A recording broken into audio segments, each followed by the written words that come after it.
Hello and welcome to Pendulum Edu. मैं दिनेश स्वागत करता हूं आपका हमारी लेक्चर सीरीज जो कि चल रही है रेलवे एनटीपीसी के लिए।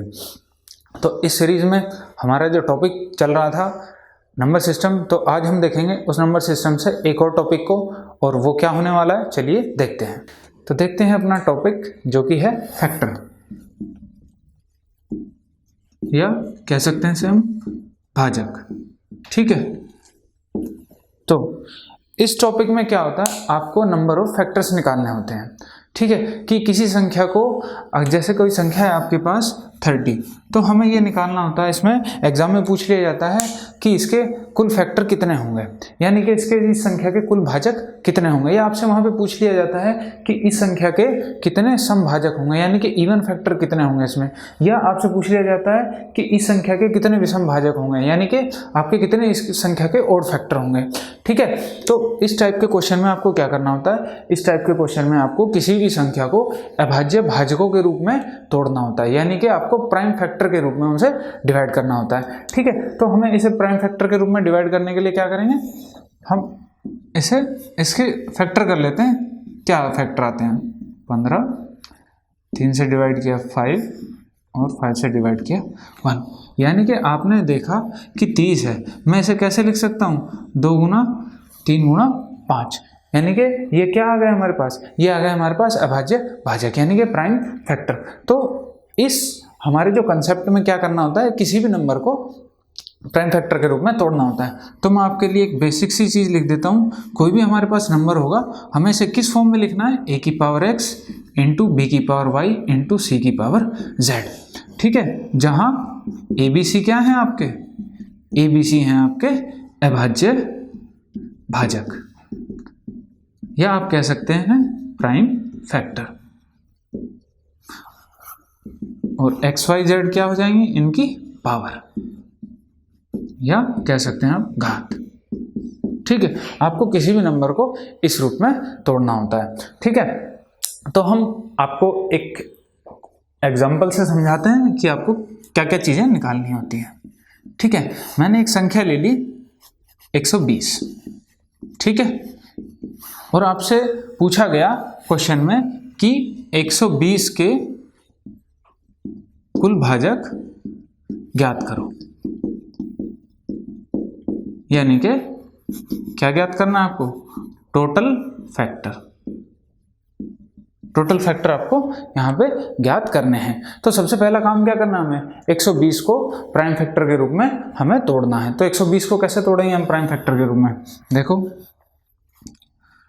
आपको पता है 15 चौक 60 दूनी 120, और ये हो जाएगा आपका 3 और 5, तो ये हो जाएगा 2 और 2 की पावर 2, 2 की पावर 3 इंटू 3 इंटू 5, 5 की पावर 1।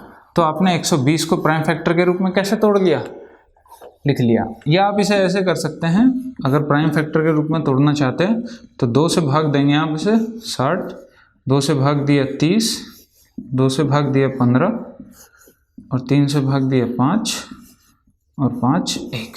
ठीक है, तो आपको यहाँ से क्या मिल गया, 2 की कितनी पावर है मेरे पास, 2 की पावर है 3, 3 की कितनी पावर है 1, और 5 की कितनी पावर है 1। तो यही हमने यहाँ पे लिखा है। ये आप मेथड आपको प्रैक्टिस करना पड़ेगा कि किसी भी संख्या को डिवाइड करना गुणनखंड के रूप में और फिर उसे लिख देना। इस पर आप प्रैक्टिस करेंगे तो ये आपको भी बड़ी आसानी से इस मेथड का यूज़ नहीं करना पड़ेगा। ठीक है, तो आगे देखते हैं। अब मैंने इनको लिख लिया प्राइम फैक्टर के रूप में। अब हमें सबसे पहले निकालना है टोटल फैक्टर। तो अगर टोटल फैक्टर निकालने हैं मुझे, तो इसके लिए जो आपका फॉर्मूला होता है, मैं फॉर्मूला भी बता देता हूं आपको।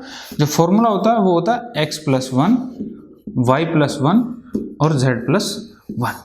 ठीक है, आप इस फॉर्मूले से डायरेक्ट निकाल सकते हैं, जहां पे x y z क्या है, ये पावर है। मैंने आपको बताया था कि नंबर को आप प्राइम फैक्टर के रूप में लिखेंगे तो x y z क्या होंगे, इनकी पावर होंगी। ठीक है, तो यहां से मैं डायरेक्ट निकालना चाहूँ तो x कितना है, 3 है, 3 + 1, y कितना है 1 + 1, और z कितना है 1 + 1।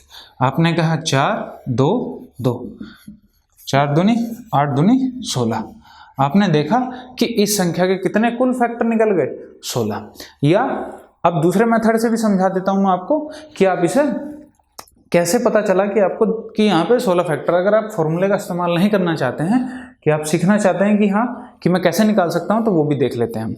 आपने कहा कि हमारे पास क्या प्राइम फैक्टर आए थे, 2 की पावर 3, 3 की पावर 1, 5 की पावर 1। तो आपको पता है कि जब 2 की पावर 3 है यानी मैं 2 को 3 बार लिख सकता हूँ। तो आप कहेंगे कि 2 की पावर 0 भी एक फैक्टर होगा, 2 की पावर 1 भी, 2 की पावर 2 भी और 2 की पावर 3 भी। यानी कि यहाँ से मुझे क्या पता चला कि यहाँ पे इसके 4 फैक्टर हो सकते हैं, यानी कि 4 भाजक हो सकते हैं। ऐसे ही 3 में भी क्या होगा, 3 की पावर 0 एक फैक्टर होगा, 3 की पावर 1 फैक्टर होगा। ऐसे ही 5 की पावर 0 भी एक फैक्टर होगा और 5 की पावर 1 भी एक फैक्टर होगा। तो यहाँ से आपने देखा कि यहाँ से मुझे कितने फैक्टर मिल सकते हैं, यहाँ से 4 फैक्टर मिल सकते हैं, यहाँ से कितने फैक्टर मिलेंगे, मुझे 2 फैक्टर मिलेंगे, और यहाँ से देखेंगे आप यहाँ से भी 2 फैक्टर मिलेंगे। तो 4 दूनी 8 दूनी 16। तो यहाँ से आपको पता चलेगा कि टोटल फैक्टर हमारे पास कितने हो जाएंगे, 16।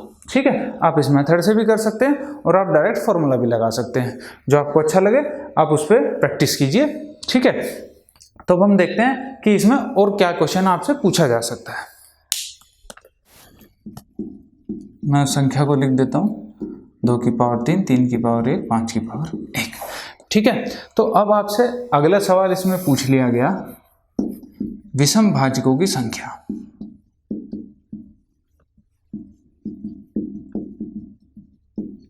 या आप कह सकते हैं ओड फैक्टर कितने होंगे इसमें, ओड फैक्टर इसमें कितने होंगे।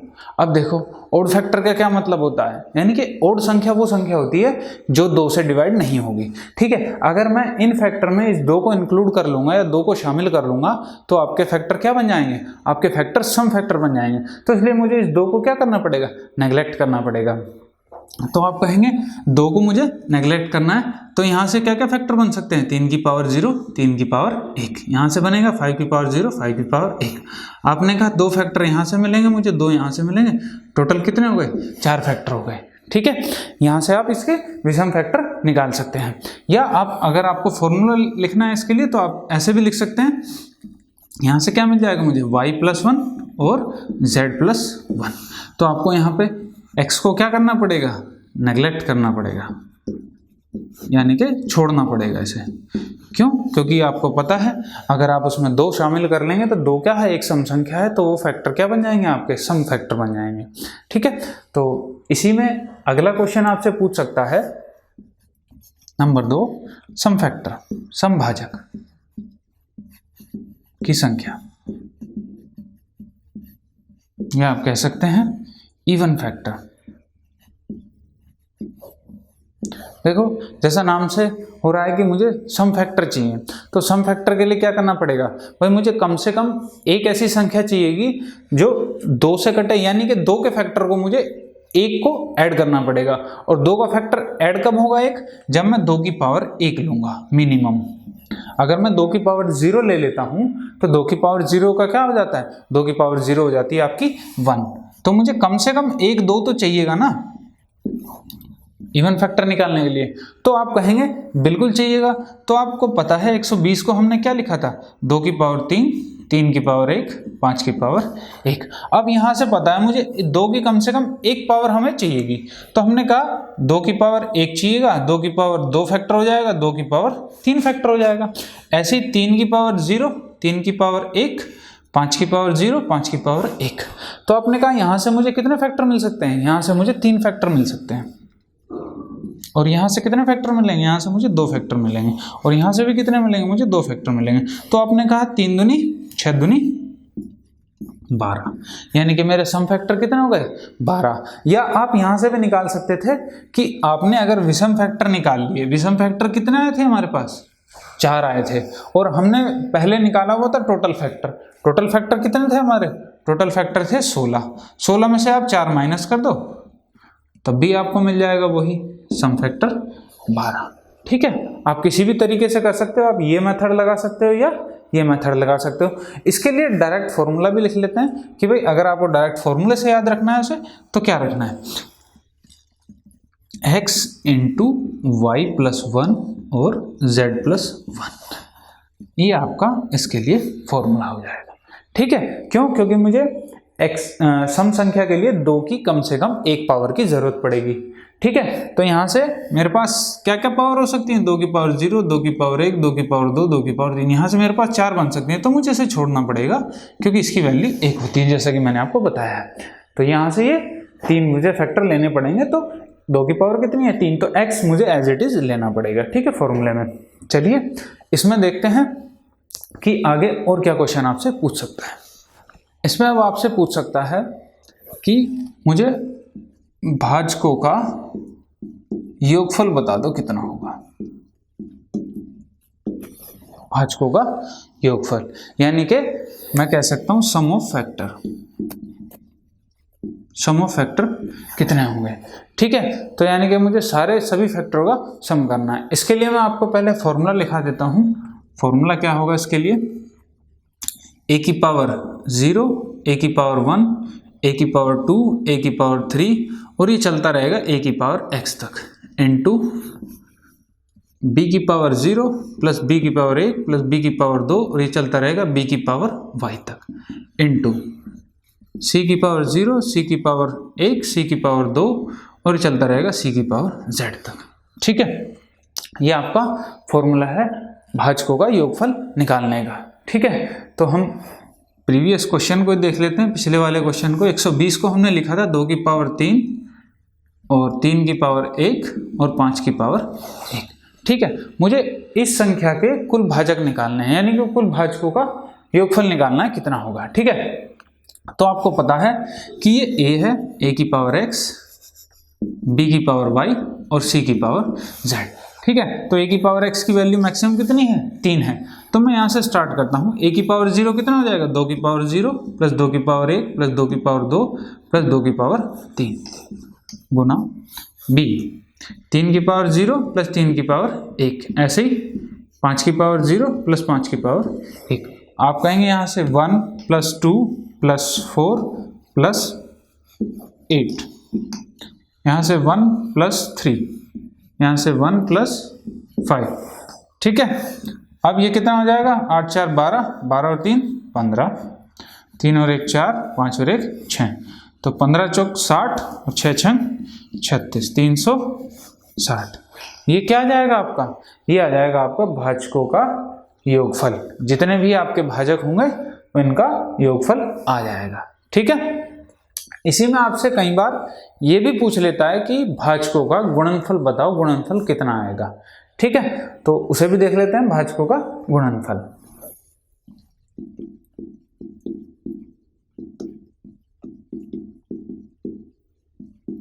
यानी कि मल्टीप्लिकेशन ऑफ फैक्टर क्या होगा। ठीक है, मल्टीप्लिकेशन फैक्टर के लिए सबसे पहले मैं आपको बेसिक सा फॉर्मूला लिखवा देता हूं। जो भी आपका नंबर होता है उसकी पावर क्या होगा? कुल भाजक, आप कह सकते हैं टोटल फैक्टर डिवाइड बाई 2। ये क्या हो जाएगा आपका? भाजकों का गुणनफल। ठीक है, तो अगर पूछा जाए आपसे, कोई भी संख्या दे दी जाए, जैसे यही है 120, इसका पूछा जाए आपसे कि भाई इसके भाजकों का गुणनफल कितना होगा, तो मैं लिख सकता हूं बड़े आसानी से 120 की पावर, कुल भाजक मैंने निकाले थे, आपको याद होगा 16/2। आप कह सकते हो 120, इसकी पावर कितना आ जाएगा? 8। ये क्या हो जाएगा हमारा? भाजकों का गुणनफल। ठीक है, इसमें एक चीज और पूछ सकता है आपसे, वो भी देख लेते हैं, वो क्या चीज है। अगर दोस्तों आपको हमारी ये लेक्चर सीरीज पसंद आ रही है तो वीडियो को लाइक करें और शेयर करें, और अगर आपने हमारे चैनल को अभी तक सब्सक्राइब नहीं किया है तो आप हमारे चैनल को सब्सक्राइब कर लीजिए। क्यों? क्योंकि आपको आने वाले हर लेक्चर सीरीज का ताकि अपडेट मिलता रहे कि कब कब हमारे लेक्चर अपडेट हो रहे हैं। ठीक है, तो चलिए देखते हैं। तो देखिए, इसमें आपसे एक क्वेश्चन और पूछ सकता है कि प्राइम फैक्टर की संख्या, या आप कह सकते हैं अभाज्य भाजकों की कुल संख्या आपसे पूछ सकता है। कि जैसे आपको क्वेश्चन दे दिया गया, यही क्वेश्चन है हमारा 120, 2 की पावर 3, 3 की पावर 1, 5 की पावर 1। इसमें आपसे पूछ लिया गया कि 120 के कुल कितने अभाज्य भाजक हो सकते हैं, ये आपको बताना है। ठीक है, तो इसके लिए मैं सबसे पहले आपको एक बेसिक सा फॉर्मूला भी लिखा देता हूँ कि बेसिक सा फॉर्मूला क्या होगा। आपको पता है हमें नंबर को प्राइम फैक्टर में तोड़ना था, तो इसके लिए जो फॉर्मूला हो जाएगा वो हो जाएगा x + y + z, यानी कि जो भी इनकी अभाज्य भाजकों की जो भी पावर होगी या घात होगी उसको हम सीधा ऐड कर देंगे, वही हमारा क्या हो जाएगा, नंबर ऑफ प्राइम फैक्टर, यानी कि अभाज्य भाजकों की कुल संख्या। तो यहाँ पे मुझे पता चल रहा है कितनी है इसकी, 2 की पावर 3 है, यहाँ पे 1 है और यहाँ पे 1 है। तो आप कहेंगे टोटल कितनी हो गई हमारे पास, 3 और 1 4 और 1 5, कुल कितने प्राइम फैक्टर होंगे, यानी कि कुल इस संख्या के अभाज्य भाजक कितने होंगे, 5। ठीक है, इस फैक्टर में इनसे ज़्यादा और कुछ नहीं पूछेगा आपसे एग्जामिनर। तो इस कंसेप्ट पे बेस अब हम कुछ क्वेश्चन देख लेते हैं कि उन क्वेश्चन को कैसे हमें जल्दी से जल्दी सॉल्व करना है। ठीक है, तो आइए क्वेश्चन देख लेते हैं। क्वेश्चन है आपका, क्वेश्चन है 1680 के कुल भाजकों की संख्या ज्ञात करो। ठीक है, ये आपका क्वेश्चन है। तो हमें कैसे करना है, सबसे पहले तो हमें 1680 को किसमें, अभाज्य भाजकों के रूप में तोड़ना है। ठीक है, तो सबसे पहले 2 से डिवाइड करेंगे, 2 × 16 40, फिर 2 से 2 × 4 = 42, फिर 2 से 21, फिर 3 से 21, फिर 7 से 70, फिर 2 से, फिर 5 से। ठीक है, तो मुझे यहाँ से क्या क्या पता चल रहा है कि 2 से मुझे 2 3 4, 2 की पावर 4 मिल गई, 3 की पावर 1 है और 5 की पावर भी 1 है और 7 की पावर भी 1 है। तो आपने कहा 1680 को मैं कैसे लिख सकता हूँ, 2 की पावर 4, 3 की पावर 1, 5 की पावर 1 और 7 की पावर 1। मुझे भाजकों की कुल संख्या निकालनी है कि कितनी होगी। ठीक है, तो आपको क्या करना है, या तो आप फॉर्मूला लगा दो, x + 1 y + 1 और z + 1। ठीक है, यानी कि सभी की पावर में क्या क्या एक एक ऐड करना है हमें।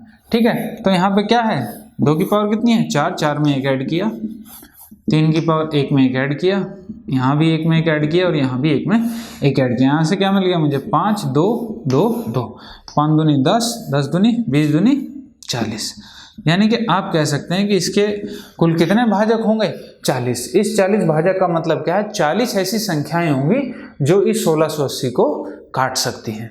ठीक है, ये हमारा इसका आंसर हो जाएगा। ठीक है, नेक्स्ट क्वेश्चन देख लेते हैं। जैसे मैंने आपसे एक छोटा सा क्वेश्चन दे दिया, 2 की पावर 4, 3 की पावर 2, 5 की पावर 3 और 7 की पावर 1। ठीक है, ये क्वेश्चन दे दिया मैंने और मैंने आपसे इससे पूछ लिया इसमें मुझे विषम भाजक बताओ, यानी कि ओड फैक्टर कितने होंगे।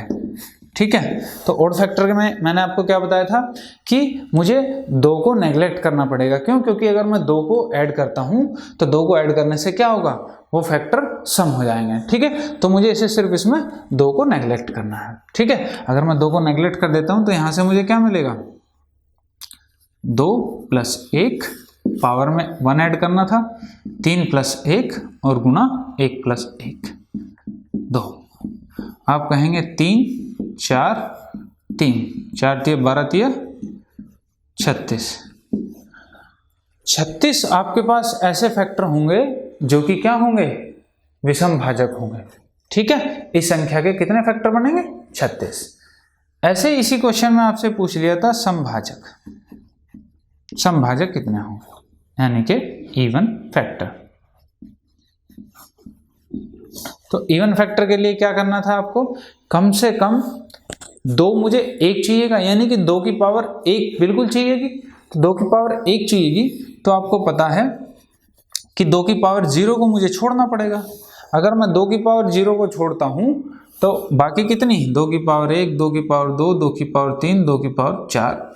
ठीक है, मेरे पास कितनी बचेंगी, 4। ये आप फॉर्मूले से भी कर सकते थे, मैंने आपको बताया था 2 की पावर को एज इट इज लेना है, सेम x। तो यहाँ पे 2 की पावर कितनी है 4, इसको एज इट इज लिया। बाकी सभी की पावर में क्या एक एक ऐड करना था, तो 2 और 1 कितना हो जाएगा 3, 3 और 1 4, 1 और 1 2। तो आप कहेंगे 4 तिये 12, 12 चौक 48, 48 दूनी 96। ठीक है, यहाँ से 48 दूनी 96 हो जाएंगे। यानी ये क्या होगा इसके समभाजक, इवन फैक्टर, यानी कि 96 ऐसे समभाजक होंगे इसके जो इस संख्या को पूरी तरीके से डिवाइड करेंगे। ठीक है, आगे का क्वेश्चन देखते हैं इसमें और आपसे क्या पूछ सकता है। एक क्वेश्चन दे दिया आपको 20 की पावर 10, 15 की पावर 15 और 16 की पावर 16। एक क्वेश्चन दे दिया छोटा सा। ठीक है, तो आपको इसमें क्या करना है, आपको इसमें बताना है अभाज्य भाजकों की संख्या, यानी कि number of prime factor. Number of prime factor बताने हैं। तो नंबर ऑफ प्राइम फैक्टर के निकालने के लिए आपको सबसे पहले क्या करना पड़ेगा, इन संख्याओं को प्राइम नंबर में तोड़ना पड़ेगा, यानी कि इन संख्याओं को अभाज्य संख्या के रूप में आपको तोड़ना पड़ेगा। तो मैं आपसे कहूं कि 20 है, 20 को आप क्या से लिख सकते हैं 4 पंजे 20, यानी कि 2 की पावर 2 और 5 की पावर 1, इसकी पावर कितनी है 10। ऐसे ही आप 15 को क्या लिख सकते हो 3 पंजे 15 और इसकी पावर 15। ऐसे ही 16 को आप कैसे लिखोगे 2 की पावर 4 और इसकी पावर है 16।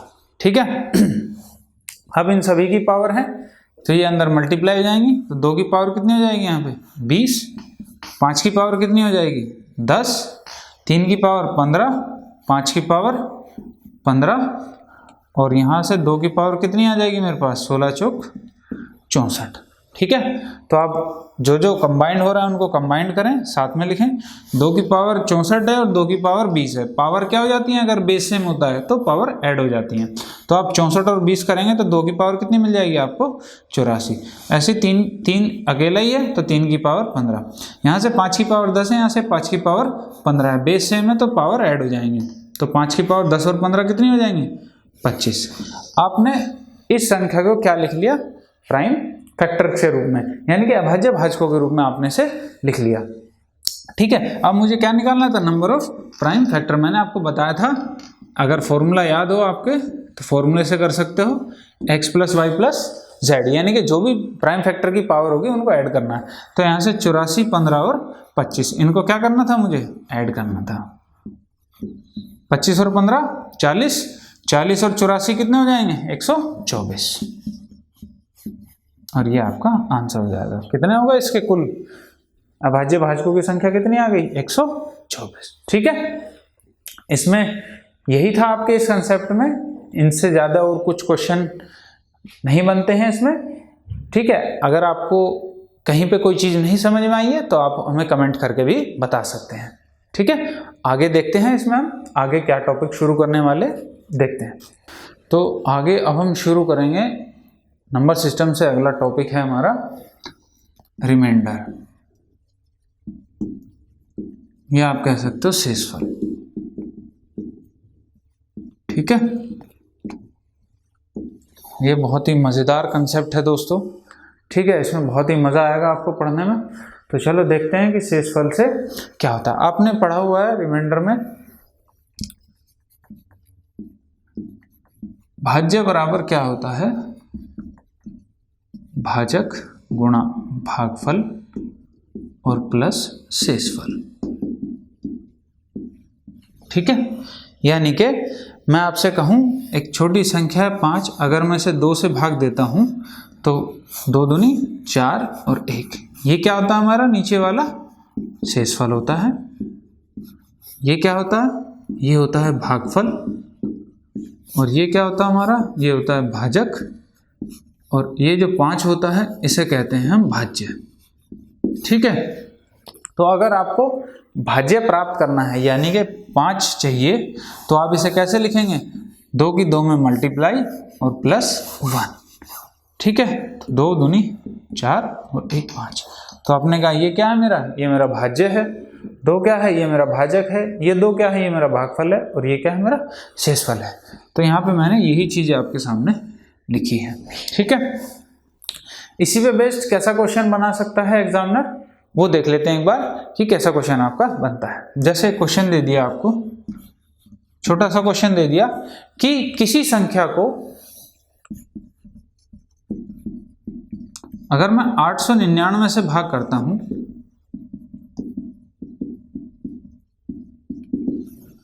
तो शेषफल कितना बचता है,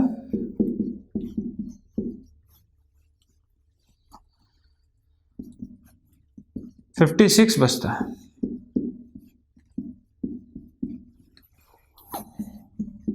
तो उसी संख्या को 29 से भाग देने पर क्या शेष बचेगा।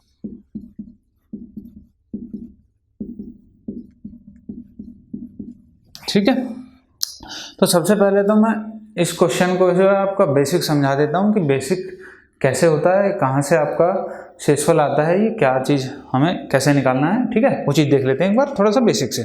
आपने कहा कोई संख्या है मेरी x, उसे मैं 899 से भाग दे रहा हूँ, तो कुछ भागफल भी आया होगा, मैंने पढ़ा होगा इसका, तो यहाँ पे भी कुछ संख्या आई होगी।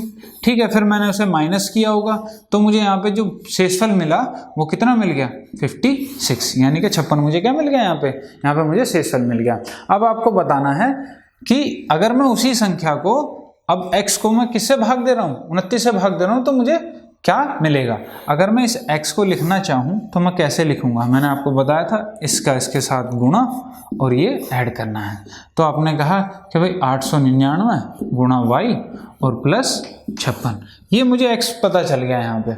अब मुझे x को क्या करना था, 29 से भाग देना था, तो मैंने इसे 29 से भाग दिया। मतलब मैं इस पूरी संख्या को किससे भाग दे रहा हूँ, 29 से भाग दे रहा हूँ।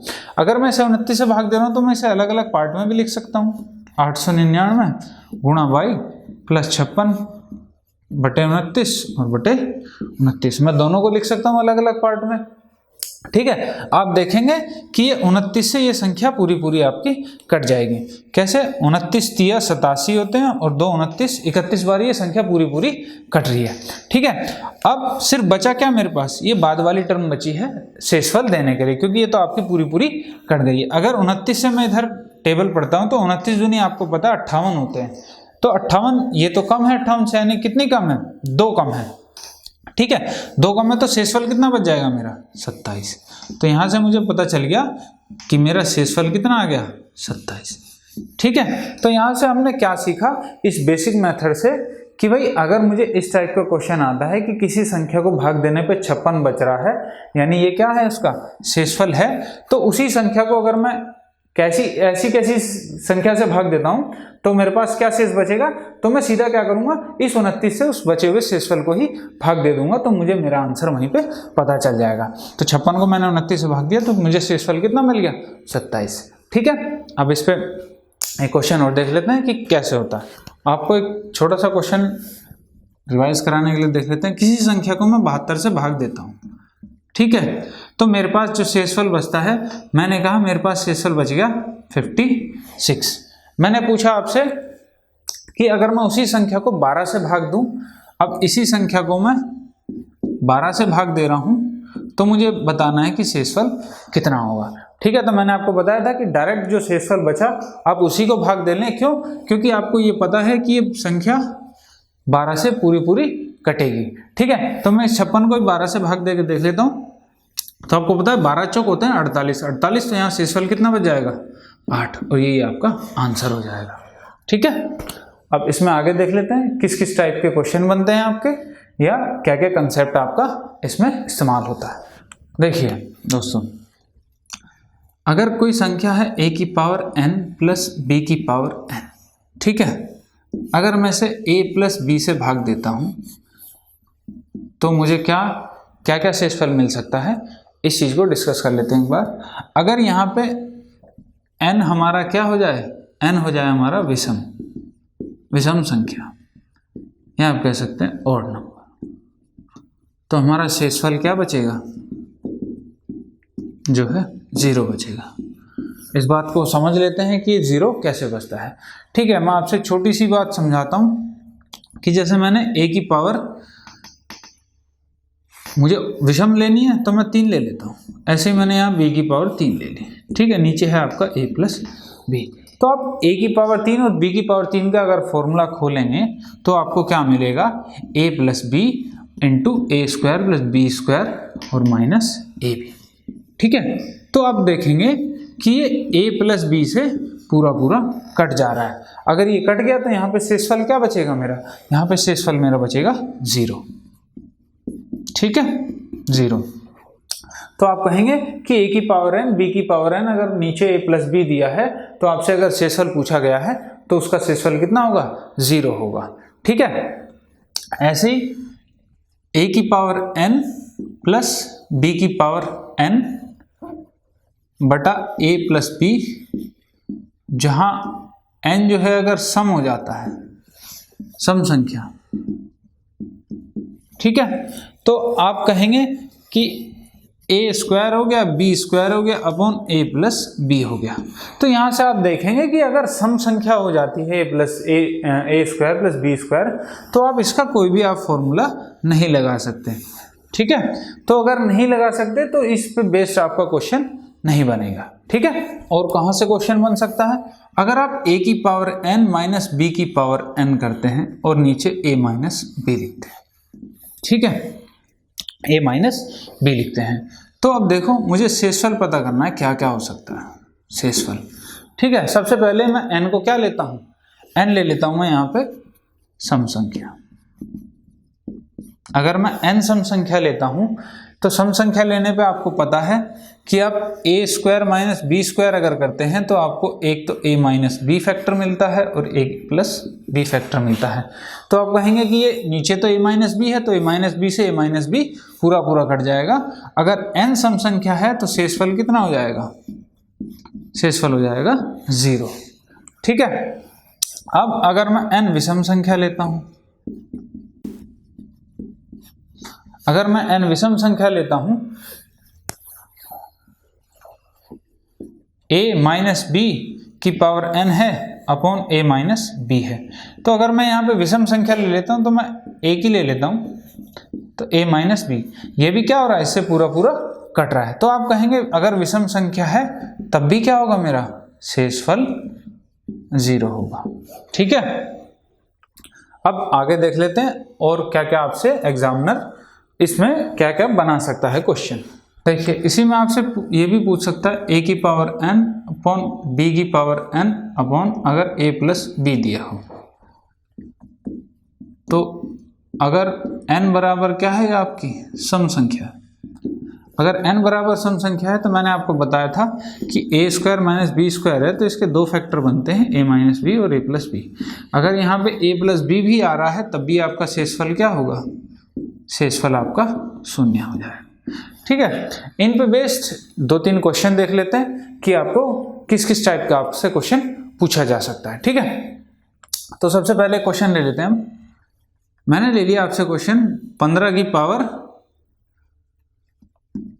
247 प्लस 7 की पावर 247 डिवाइड बाई 22। ठीक है, तो आपको बताना है शेषफल कितना होगा। ठीक है, ये आपसे क्वेश्चन पूछा गया है। ठीक है, तो जैसे ही आपने देखा तुरंत आपके दिमाग में आना चाहिए कि ये किस फॉर्म में बन रहा है, a की पावर n b की पावर n की फॉर्म में बन रहा है, और इसमें नीचे क्या है आपके पास, a प्लस b है। आप देखेंगे 15 और 7 कितना होता है, 22 होता है। ठीक है, अब मुझे चेक करना है कि n कैसा है, n कैसा है, यहाँ पे विषम है। यहाँ पे आपने देखा ये एक विषम संख्या है, तो आप देखेंगे जब ये विषम संख्या है तो मैंने बताया था आपको कि a की पावर n प्लस b की पावर n बटे अगर a b है और जहाँ पे n एक विषम संख्या है तो इसका शेषफल क्या आता है, शेषफल आता है इसका 0। तो इस क्वेश्चन का आंसर क्या हो जाएगा आपका 0। ठीक है, इसी में दूसरा क्वेश्चन देख लेते हैं कि कैसे पूछ सकता है आपसे।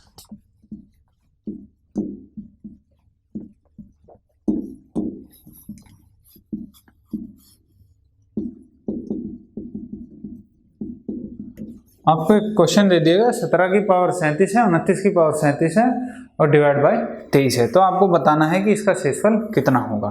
ठीक है, अब देखो आपने देखा कि ये उसी फॉर्म में बन रहा है a की पावर n प्लस b की पावर n। ठीक है, नीचे क्या होना चाहिए, a प्लस b होना चाहिए, तो नीचे a प्लस b कितना बनेगा, 17 और 29 कितने हो जाएंगे, 17 और 29 कितना हो जाएगा, 46। नीचे क्या होना चाहिए था, 46 होना चाहिए था, लेकिन यहाँ पे कितना है, 23। तो अगर आप देखो कि 23 क्या है, इस 46 का एक फैक्टर है। अब आप मुझे ये बताओ कि मैंने एक छोटी संख्या ली 16, ठीक है, और ये 8 से कटती है, 8 दूनी 16 बिल्कुल कटती है। तो अब ये बताओ जो इस 8 के फैक्टर होंगे ये 16 उससे भी तो कटेगी। मैं कहूँ 8 के फैक्टर क्या, 2 भी है 4 भी है, तो ये 4 से भी कटेगी और ये 2 से भी कटेगी। तो आप ये कह सकते हैं कि अगर ये संख्या 46 से कटेगी तो ये इसके फैक्टर से भी कटनी चाहिए। तो आपने देखा कि a की पावर n है, b की पावर n है, और पावर क्या दी हुई है मुझे यहाँ पे, विषम दी हुई है। ठीक है, अगर विषम दी हुई है तो a प्लस b से ये बिल्कुल पूरा पूरा कटना चाहिए, यानी कि ये संख्या जो है 46 से कटेगी। अगर ये 46 से कट गई तो ये 23 से भी कटेगी, 23 से कटेगी तो इसका शेषफल कितना आ जाएगा, 0, और ये आपका आंसर हो जाएगा।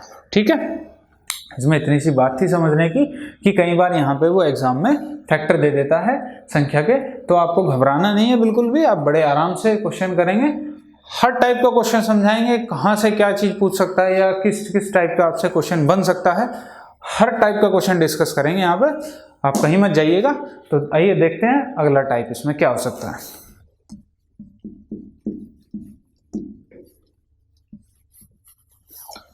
अगर आपको कहीं इस टाइप का फॉर्मेशन दिखती है क्वेश्चन की कि आपको इस टाइप के रूप में क्वेश्चन कहीं दिखाई देता है, तब आपसे शेषफल पूछ लेता है, तो आप उस सवाल को कैसे अटेम्प्ट करें, क्या तरीका होना चाहिए आपका इस टाइप के सवाल को करने के लिए।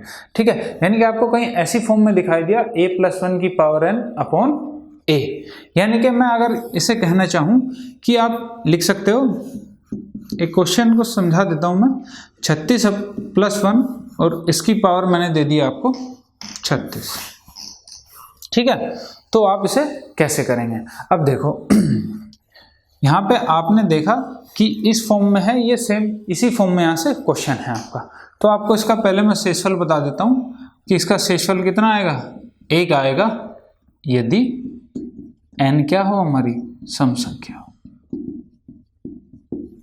n क्या होगा, हमारी सम संख्या। वो n कैसे आता है, यानी कि ये जो शेषफल है एक, ये कैसे आता है इस चीज को समझ लेते हैं। देखो मैंने कहा a प्लस 1 है, मैं इसकी पावर ले लेता हूँ 2, 2 क्या है, एक सम संख्या है, तो इसको अगर मैं खोलना चाहूँ तो कैसे लिखूंगा, a स्क्वायर प्लस 1 का स्क्वायर प्लस 2a इंटू 1। ठीक है, अब मैं इसे किसी से भाग दे रहा हूँ, मैं इसे a से भाग दे रहा हूँ। अगर मैं इसे a से भाग दे रहा हूँ तो यहाँ भी a से भाग दूंगा, यहाँ भी a से भाग दूंगा और यहाँ भी a से भाग दूंगा। ठीक है, यहाँ से देखेंगे आप, इससे तो ये पूरा पूरा कैंसिल हो जाएगा, यहाँ से ये कैंसिल हो जाएगा, यानी कि इन दोनों टर्म से मुझे शेषफल क्या मिल रहा है, शेषफल 0 मिल रहा है बिल्कुल।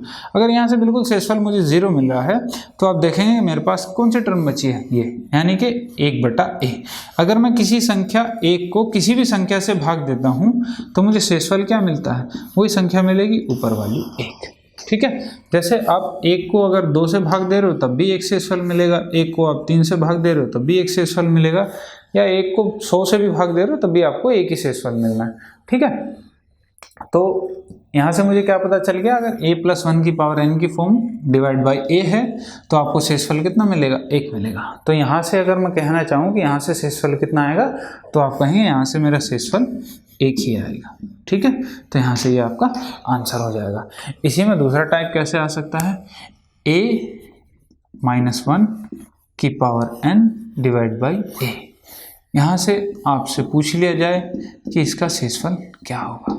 इसमें आपके 2 केस बन सकते हैं, दोनों देख लेते हैं कौन कौन सा केस बनेगा। जब n जो है विषम संख्या हो,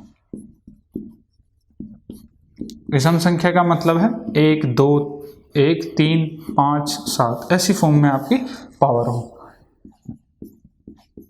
या जब n सम संख्या हो। n सम संख्या का मतलब है n 2 4 6 8 इस टाइप से हो आपके। ठीक है, तो पहले विषम संख्या को देख लेते हैं। अगर मैं यहाँ पे इसको थोड़ा डिटेल में समझ लेते हैं कि कैसे शेषफल बचेगा हमारा। a-1 की पावर में सबसे पहले क्या ले लेता हूँ, मैं विषम ले लेता हूँ, मैंने ले ली 3, ठीक है। तो या बिल्कुल छोटे से समझ लेते हैं, इसकी पावर मैंने a की ले ली, ठीक है। मैं इसे भाग किससे कर रहा हूँ, a से कर रहा हूँ। तो आप कहेंगे a-1 को a से भाग कर रहा हूँ, तो दोनों को मैं अलग अलग टर्म में लिख लेता हूँ -1/a। तो आप कहोगे ये तो पूरा पूरा कट जाएगा, यहाँ से तो शेषफल मुझे 0 मिलना है। अब मुझे बची क्या टर्म मेरे पास, ये आप कहेंगे -1/a, यानी कि -1/a। तो आप कहेंगे यहाँ से शेषफल क्या मिलेगा, -1 मिलेगा। लेकिन शेषफल तो कभी माइनस में होता नहीं है, तो आप कहेंगे अगर शेषफल माइनस में नहीं होता है तो क्या मिलेगा मेरा, a-1, ये आपका शेषफल मिलेगा, ठीक है। यहाँ से शेषफल क्या मिलेगा आपका, a-1। अब देख लेते हैं, अगर a, यहाँ से शेषफल पता चल गया मुझे कितना मिल रहा है, a-1 मिल रहा है, ठीक है। अब अगर मैं इसको सम ले लेता हूँ, यानी कि इसकी पावर मैंने 2 ले ली, तो इसको मैं खोल के लिख सकता हूँ a² + 1 का स्क्वायर और -2a × 1। तो मुझे पता है इसे a से डिवाइड कर रहा हूँ मैं, तो यहाँ से तो आप देखेंगे ये पूरा कट जाएगा, यहाँ से ये भी कट जाएगा, यहाँ से 0 शेषफल, यहाँ से भी 0 शेषफल, तो मेरे पास टर्म क्या बची, 1/a। अब a से मैं 1 को भाग देता हूँ तो मेरे पास शेषफल क्या बचेगा, 1 ही बचेगा। ये यहाँ पे पॉजिटिव था इसलिए आपका 1 बच गया। तो आप कहेंगे अगर n एक सम संख्या है तो यहाँ पे हमारा शेषफल क्या हो जाएगा, 1 हो जाएगा, ठीक है। इस पे बेस्ड 2-3 क्वेश्चन देख लेते हैं कि आप इस पे बेस्ड 2-3 क्वेश्चन कैसे कर सकते हैं। जैसे आपको क्वेश्चन मिल गया 97 की पावर 98, 97 की पावर 98 और बटे 98, ये क्वेश्चन है आपका, और आपको शेषफल ज्ञात करना है कि शेषफल क्या होगा, ठीक है। इसे ज्ञात करने के लिए आप क्या कहेंगे, 98 के पास है 97, तो मैं इस 97 को ऐसे भी तो लिख सकता हूँ 98-1 और बटे 98। तो आप कहेंगे ये तो उसी वाले टाइप का फॉर्मूला बेस्ड बन गया, a-1 इसकी पावर n और बटे a। अब यहाँ पे n क्या है, एक सम संख्या है, तो अगर n एक सम संख्या है तो आपको पता है कि जब मैं इसे a से डिवाइड करता था सम संख्या में तो मुझे क्या मिलता था, रिमाइंडर 1 मिलता था, ठीक है। तो आप कहेंगे यहाँ से भी मुझे रिमाइंडर क्या मिलेगा, 1, यानी कि शेषफल मेरा यहाँ से हो जाएगा 1, और ये आपका आंसर हो जाएगा, ठीक है। 1-2 क्वेश्चन और देख लेते हैं इस पर। 37 की पावर 37 और डिवाइड बाय 38, ठीक है। अब की बार जो हमने क्वेश्चन बनाया है वो आपका बनाया विषम पावर को लेके, यानी कि ओड पावर को लेके। तो 37 को हम क्या लिख सकते हैं, 38 - 1 की पावर 37 बटे 38, ठीक है। आपने कहा ये तो उसी फॉर्मूले पे बेस्ड हो गया, a-1 की पावर n बटे a, जहां n क्या था हमारा, विषम संख्या थी। विषम संख्या थी तो मैंने आपको बताया था a-1 इसका क्या हो जाता है, इसका शेषफल हो जाता है। तो आप कहेंगे यहाँ से a-1 क्या है हमारा, 38 - 1, यानी कि 37 क्या हो जाएगा, इसका शेषफल हो जाएगा, और ये आपका आंसर हो जाएगा, ठीक है। तो इस टाइप के अगर क्वेश्चन आते हैं तो आप उन्हें बड़े आसानी से इजीली सॉल्व कर लेंगे। तो चलिए इसमें हम एक छोटा सा कंसेप्ट हो रह गया, उसे देख लेते हैं, जिसे कहते हैं हम सक्सेसिव शेषफल, यानी कि क्रमागत शेषफल। उस पर कैसे क्वेश्चन बनते हैं वो देख लेते हैं एक बार।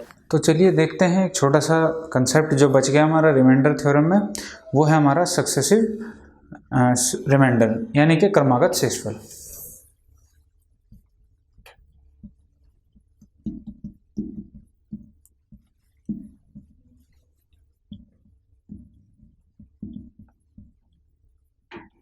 सक्सेसिव रिमाइंडर, क्रमागत शेषफल। तो सबसे पहले तो हमें ये जानने की जरूरत है कि ये क्रमागत शेषफल होता क्या है इस कंसेप्ट के अंदर। तो देखते हैं, क्रमागत शेषफल का मतलब है कि क्रम में बचने वाला शेषफल, या जब किसी संख्या को क्रम में भाग दिया जाता है तो आप देखते हैं कि उसमें का क्रम में कुछ शेषफल बचता है। जैसे मैं एक छोटे से एग्जाम्पल से समझाना चाहूँगा आपको। मैंने एक संख्या ली 43, ठीक है। मैंने 43 को भाग दिया 2 से, तो 2 दूनी 4 और 2 एकम 2, तो यहाँ पे शेषफल क्या बच गया मेरा 1, ठीक है। यहाँ शेषफल लिख देता हूँ मैं जो भी मैं डिवाइड करता जाऊंगा, जो भी भाग देता जाऊंगा, क्रमागत शेषफल में यहाँ लिखता चला जाऊंगा। ठीक है, मैंने इसको भाग दिया फिर 3 से, तो आपने कहा 3 का पहाड़ा चला है, 3 सते 21, तो शेषफल क्या मिला मुझे 0। फिर मैंने डिवाइड दिया 5 से, तो 5 का पहाड़ा चला है, 5 एकम 5, शेषफल क्या बच गया मेरा 2। फिर ऐसे मैंने 7 से चलाया, तो 1 पे तो चलेगा है नहीं, 0 बार पहाड़ा चला है, तो शेषफल क्या बचेगा मेरा 1। ठीक है, तो इसे कहते हैं क्रमागत शेषफल। ठीक, अब क्या करना है आपको, इस पे बेस्ड कुछ क्वेश्चन बनते हैं एग्जाम में, उस क्वेश्चन से मैं समझाऊंगा आगे का चीज कि आपको कैसे उस क्वेश्चन को सॉल्व करना है। ठीक है, देखते हैं इसका क्वेश्चन क्या है।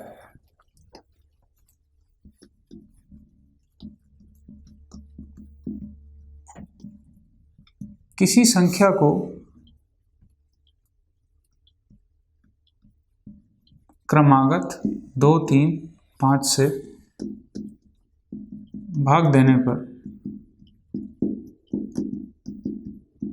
शेषफल क्रमशः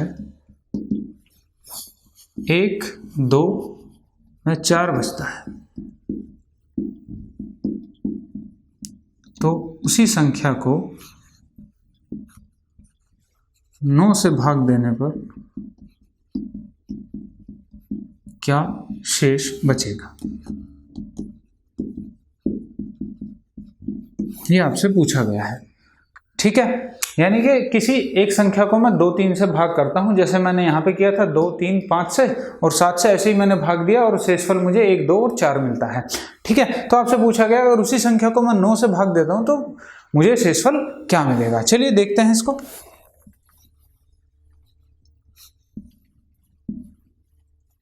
चलिए देखिए, सबसे पहले आपने भाग दिया 2 से, तो यहाँ शेषफल लिख लेते हैं हम, यहाँ हमारे शेषफल होते हैं। शेषफल क्या बचता है 1। जब आप 3 से भाग देते हो तो 2 शेषफल बचता है, और जब आप 5 से भाग देते हो तो शेषफल 4 बचता है। ठीक है, तो अब आपको वो संख्या निकालनी है कि जिससे यहाँ पे भाग देना स्टार्ट हुआ था।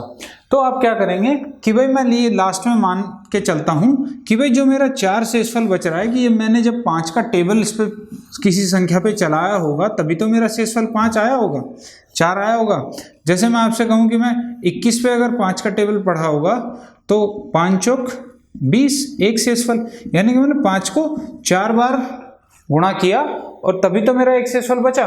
तो ऐसे ही मैं कह देता हूँ कि मैंने ये जो शेषफल है यही हमारी क्या है, वो संख्या है कि मैंने 5 को 4 से भाग दिया, 0 बार पहाड़ा चलाया, तो हमारा शेष क्या बचेगा, यही 4 हमारा शेष रह जाएगा। ठीक है, तो ये कैसे आया, 0 को 5 से गुणा किया आपने और ये आपने उसमें ऐड कर दिया, यानी कि जोड़ दिया, तो 0 पंजे 0 और 0 में 4 ऐड किया तो मुझे क्या संख्या मिल गई 4।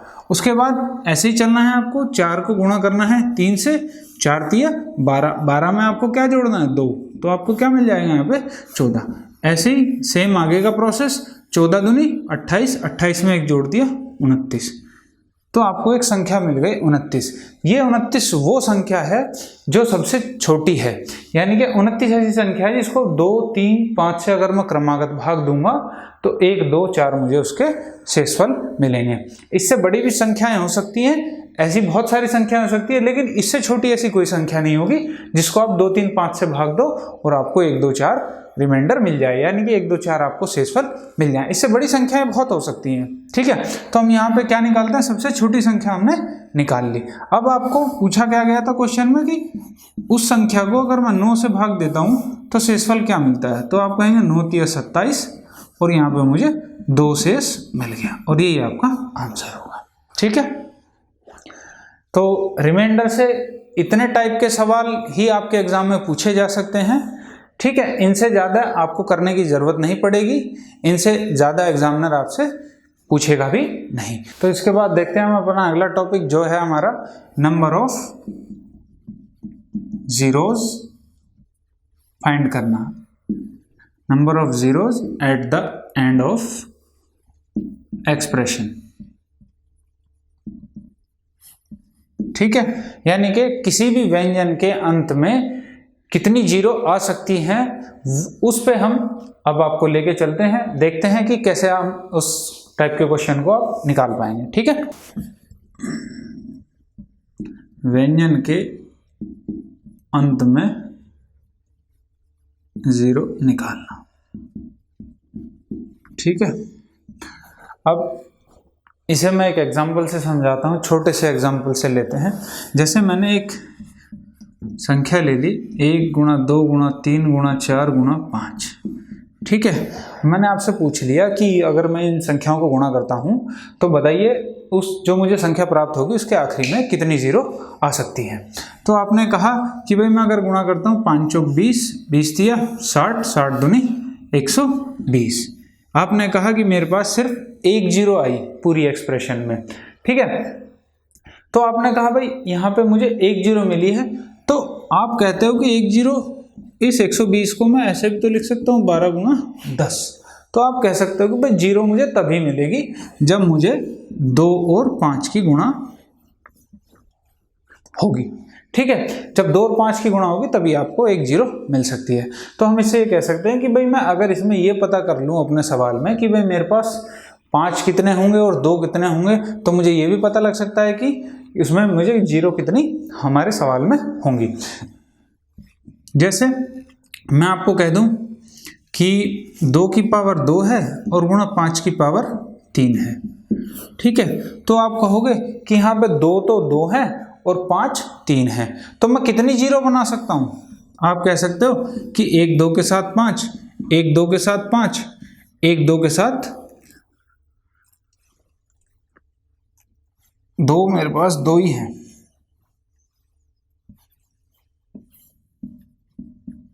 5 गुणा समथिंग आ जाएगा, यानी कि आपके पास एक 5 रह जाएगा। तो आप यहां से कितनी जीरो बना सकते हो? सिर्फ 2 जीरो बना सकते हो। ठीक है, अब मैं यही बात आपसे कहना चाहूँ एक फॉर्मूले के रूप में, अगर मेरे पास कोई number of zero find out करनी है तो आपको क्या पता होना चाहिए कि यहाँ पे 2 की पावर m के रूप में निकालना है और 5 की पावर n के रूप में निकालना है। आप किसी भी सवाल में या तो 2 की पावर निकालेंगे तथा 5 की पावर निकालेंगे, जिससे आपको पता लगेगा कि उसमें मैं कितनी जीरो बना सकता हूँ। ठीक है, तो इसके बाद जो है, अगर यहाँ पे m और n का केस हमें देखना होता है कि m बड़ा होगा कि n बड़ा होगा। अब यदि m बड़ा हो जाता है यानी कि 2 की संख्याएं ज़्यादा हो जाती हैं। ठीक है, तो जब 2 की संख्या ज़्यादा हो जाती हैं, आपको पता है जितने 2 होंगे उतने 5 होंगे, तभी तो 10 बनेगा। अगर m ज़्यादा है और n कम है तो आप कह सकते हो कि भाई 5 तो जरूरी है, जब तक 2 और 5 नहीं मिलेंगे तब तक 10 नहीं बन पाएगा। तो आप कहते हैं अगर m बड़ा हो गया तो मेरी नंबर ऑफ जीरोज कितनी हो जाएंगी? नंबर ऑफ जीरोज हो जाएंगी n, जितनी 5 की पावर होंगी। अगर मैं कहता हूं n बड़ा हो जाता है m से, तो आप कहेंगे नंबर ऑफ जीरोज क्या हो जाएंगी? m हो जाएंगी।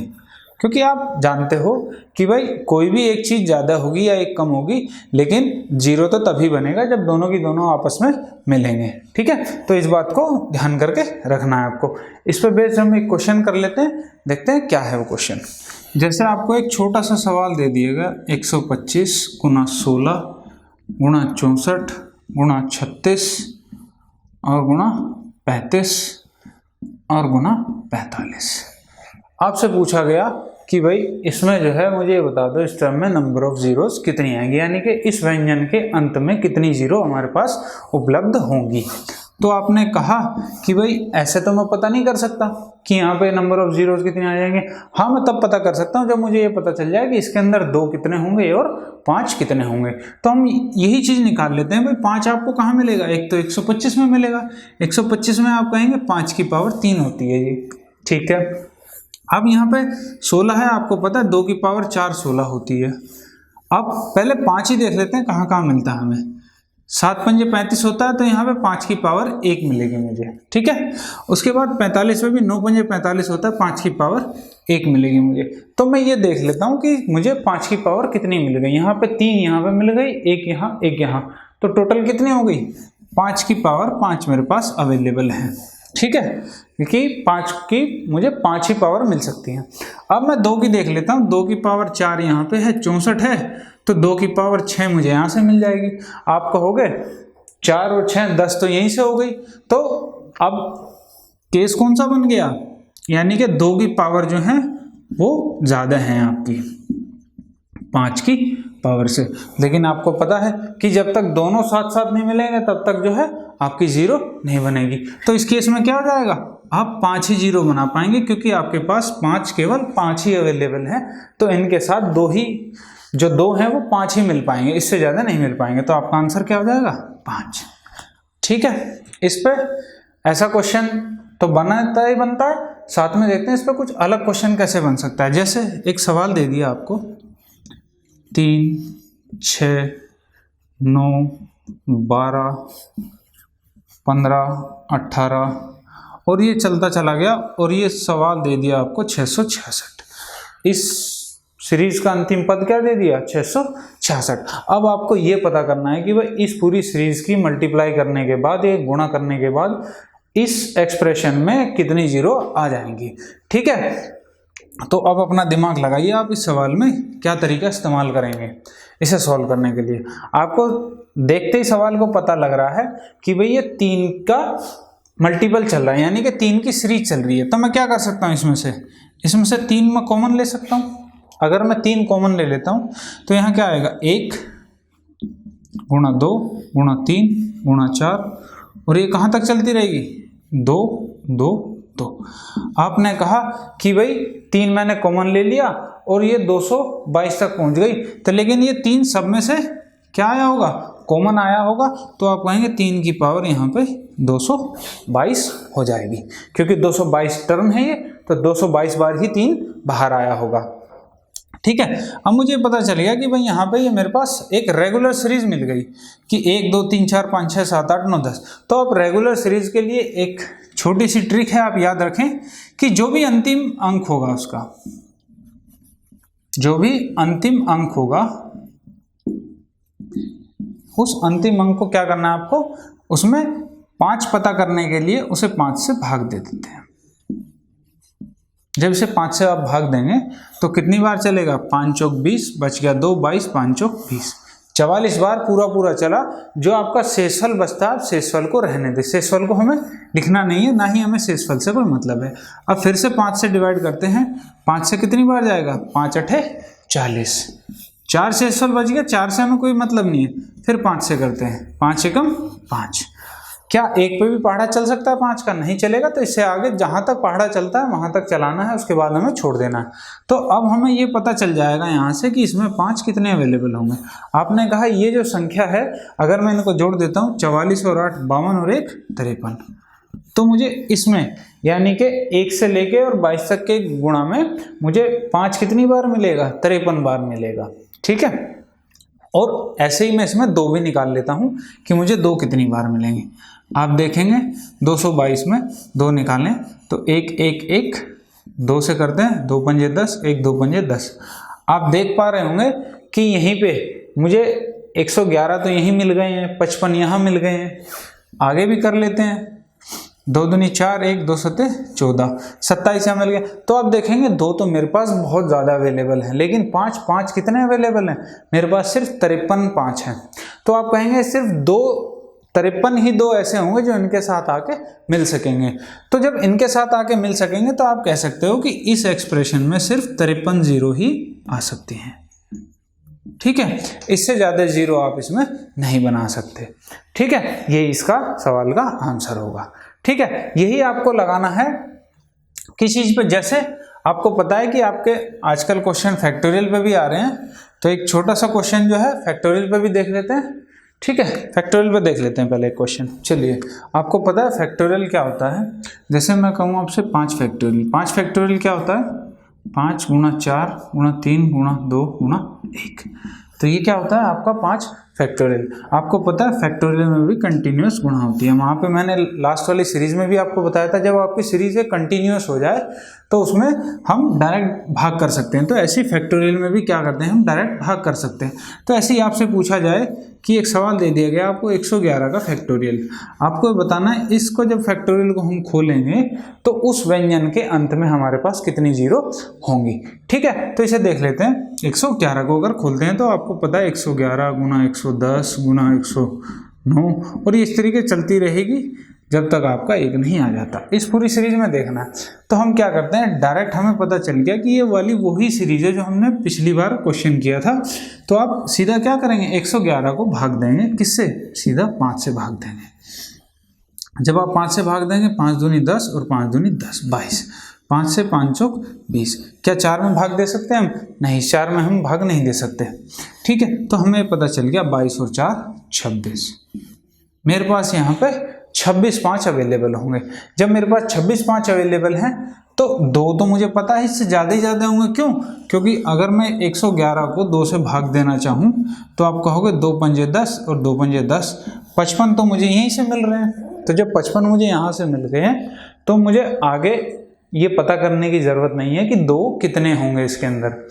तो देख लेते हैं। तो इसका नंबर ऑफ जीरोस क्या आ जाएंगे, नंबर ऑफ जीरो आ जाएंगे जितने 5 है हमारे पास। 5 कितने हैं, 26, और ये आपका आंसर हो जाएगा। ठीक है, तो इस तरीके से फैक्टोरियल के भी सवाल जो है आप बड़ी आसानी से निकाल पाएंगे। इसके बाद जो है हम शुरू करते हैं अपना अगला टॉपिक, जो नंबर सिस्टम में ही है हमारा रिकरिंग नंबर, यानी कि जो आते हैं आपके बार वाले सवाल। यानी कि बार वाले सवाल से किस किस तरीके के सवाल आपसे पूछे जा सकते हैं वो भी देख लेते हैं एक बार में। ठीक है, रिकरिंग नंबर या कह देते हैं इसे हम रिपीटिंग नंबर, यानी कि जिसकी बारंबारता होती है, यानी कि जो रिपीट होता चला जाता है। जैसे मैं आपसे कहूँ कि 0.333333 अप टू इन्फिनिटी, ये 3 क्या हो रहा है यहाँ पे, बार बार रिपीट हो रहा है। ठीक है, तो इसे हम किस फॉर्म में लिख लेते हैं, जब आपको पता है कि जब कोई नंबर बार बार रिपीट होता है पॉइंट के बाद तो आप उसे 0.3 पर बार ऐसे लिख सकते हैं। ऐसे कैसे लिख सकते हैं हम इस बार को, वो भी देख लेते हैं हम एक बार। मैंने कहा कि हमने मान लिया कि x बराबर क्या है हमारे पास, 0.3333 अप टू इन्फिनिटी है। मैंने क्या किया, इसमें 10 से गुणा किया तो ये क्या हो जाएगा 10x, यहाँ पे जब गुणा करूँगा तो ये आ जाएगा 3.3333 और ये चलता रहेगा इन्फिनिटी तक, अनंत तक। मैंने कहा मेरे पास 2 इक्वेशन आ गई हैं तो दोनों को क्या कर लेता हूँ, ये इक्वेशन 1 ये इक्वेशन 2, दोनों समीकरण को मैं घटा लेता हूँ, इक्वेशन 2 माइनस इक्वेशन 1। तो जब मैं घटाऊंगा 10 में से x जाएगा तो क्या मिलेगा मुझे, 9x, और जब 3 में से मैं ये घटाऊंगा तो ये पॉइंट वाला पार्ट पूरा कैंसिल हो जाएगा। तो आप कहोगे यहाँ पे बचेगा सिर्फ 3, x बराबर आ जाएगा 3/9 यानी कि 1/3। ठीक है, तो आप इसे कैसे भी लिख सकते हो, आप इस 3 बार को ऐसे भी लिख सकते हो 1/3, या इसे डायरेक्ट कहूँ तो आप इसे कैसे लिख पाओगे, 3 संख्या और बटे में 9। जितने अंकों पे बार होती है आप उस बार को हटा के उसके नीचे उतने 9 लगा सकते हो। जैसे ऐसे ही मैं एक चीज़ और समझाना चाहूँ आपको, तो जैसे मैंने आपको दे दिया 2 3 2 3 2 3 2 3 और ये चलता जा रहा है इन्फिनिटी तक। ठीक है, इसका क्या मतलब हुआ कि 0.23 पर बार है, यानी कि किसकी रिपीटिशन हो रहा है, इस 23 का बार बार रिपीटिशन हो रहा है। तो आप कहेंगे भाई अगर 23 का बार बार रिपीटिशन हो रहा है तो मुझे इसे फ्रैक्शन की फॉर्म में लिखना है, भिन्न की फॉर्म में, तो मैं कहूँगा 23 तो मुझे लिखना ही पड़ेगा। और कितने अंकों पे बार है मेरी, 2 अंकों पे बार है, तो इसके बटे में कितना आ जाएगा, 2 9 आ जाएंगे इसके बटे में। ठीक है, ये तो हो गया जो रिपीट हो रहा है बार बार। अब कोई ऐसी भी संख्या हो जाएगी जो रिपीट ना हो रही हो इससे पहले, जैसे 0.23454545 और ये चल रहा है अनंत तक। आप कहोगे इसे कैसे लिखेंगे सर, तो इसे भी देख लेते हैं। इसको कैसे लिखते हैं, इसे हम लिखते हैं 0.2345 पर बार। ठीक है, अब मुझे इतना तो पता है कि 2, 3, 4, 5 तो आएगा ही आएगा, और बटे में मुझे पता है 2 संख्याओं के ऊपर बार है तो 99 भी आएगा। लेकिन अब इन 23 का क्या करूं, इनके ऊपर तो बार नहीं है, तो आप कहोगे जिन संख्याओं के ऊपर बार नहीं होती है उन संख्याओं को इस संख्या में से घटा दिया जाता है, और जिन संख्याओं के ऊपर बार नहीं होती है उतनी 0 लगा दी जाती है। इनको लिखने का तरीका है ये। तो आप कहोगे 23 45 में से 23 चला जाएगा 2, 4 में से 2, 23/900, 9900। ठीक है, आप इस तरीके से इन चीज़ों को लिख सकते हैं। ठीक है, इनके ऊपर किस तरीके से सवाल पूछे जाते हैं, इनके ऊपर पूछे जाते हैं इनको कैसे जोड़ा जाता है या कैसे घटाया जाता है, इनके ऊपर आपके क्वेश्चन बनते हैं। तो आइए उन क्वेश्चनों को देख लेते हैं कि आपको कैसे इन्हें जोड़ना है और कैसे इनको घटाना है। ठीक है, चलिए एक छोटा सा क्वेश्चन ले लेते हैं। जैसे आपको एक सवाल दे दिया कि 0.3333 पे बार है, आपको इसे जोड़ना है 0.243232, या इस पर बार ही लगा लेते हैं। आप इन दोनों क्वेश्चन को ऐड करना है, यानी कि 2 टर्म है आपके पास, इन दोनों को ऐड करना है। इनके 2 तरीके होते हैं ऐड करने के, या तो आप इसे भिन्न के रूप में लिखें और उसके बाद वहाँ एलसीएम ले, वो बहुत बड़ा हो जाता है, तो उसे हम छोटे तरीके से करते हैं। देखते हैं इसमें क्या करना होता है। सबसे पहले 3333, इस 0.33 बार का मतलब क्या है आपका 0.3333, ये रिपीट होता चला जा रहा है अनंत तक। आप कहते हैं 0.2432, इसका मतलब क्या है 24323232, ये रिपीट होता चला जा रहा है 32 अनंत तक। ठीक है, अब सबसे पहले मैं चीज़ें देखता हूँ कि मेरे पास रिपीट होने वाले यहाँ कितने नंबर हैं। यहाँ पे है मेरे पास 2, और यहाँ पे भी कितने हैं मेरे पास 2। ठीक है, तो मैं एक टेबल बना लेता हूँ छोटी सी, आप इस टेबल पे ध्यान दें। यहाँ जो पार्ट आता है इसमें आता है बिना बार वाले नंबर, बिना बार वाले नंबर जो भी होंगे मुझे वो नंबर यहाँ लेने हैं। इसमें आ जाते हैं बार वाले नंबर का एलसीएम लेकर उनकी संख्या। ठीक है, यानी कि इसका क्या मतलब है, यानी कि बार वाले नंबरों की हम एलसीएम लेंगे और जितने एलसीएम आएगा हमें उतने अंक यहाँ इस वाले डब्बे में रखने हैं। इसके बाद लास्ट वाले डब्बे में कम से कम 2 अंक होने चाहिए हमारे पास, जिससे कि हमारा आंसर जो है बिल्कुल करेक्ट निकल सके। ठीक है, अब देख लेते हैं यहाँ बिना बार वाले नंबर कितने हैं हमारे पास, 2 नंबर ज़्यादा से ज़्यादा लेने हैं। बिना बार वाले नंबर मैक्सिमम जितने हों। ठीक है, तो मैक्सिमम कितने हैं यहाँ पे हमारे पास 2 अंक है 24। ठीक है, तो यहाँ पे पॉइंट लगा देते हैं। अब दूसरे वाले में से भी मुझे यहाँ 2 अंक तो लेने ही पड़ेंगे क्योंकि ये डब्बा हमें पूरा तो करना है। अब एलसीएम आपको पता है 2 अंक यहाँ पे है 2 है, तो एलसीएम तो 2 ही होना है। तो इस डब्बे में केवल 32 और यहाँ पे रहेगा 33, सॉरी ये 33 है यहाँ पे। ठीक है, अब इसके बाद क्या करना है, यहाँ पे कम से कम 2 अंक लेने हैं 32। अब क्या होगा, अब हम इनको बड़ी आसानी से ऐड कर पाएंगे। आपने कहा 3 2 5 3 3 6, 3 2 5 3 3 6, 3 और 4 7, 3 और 2 5 पॉइंट।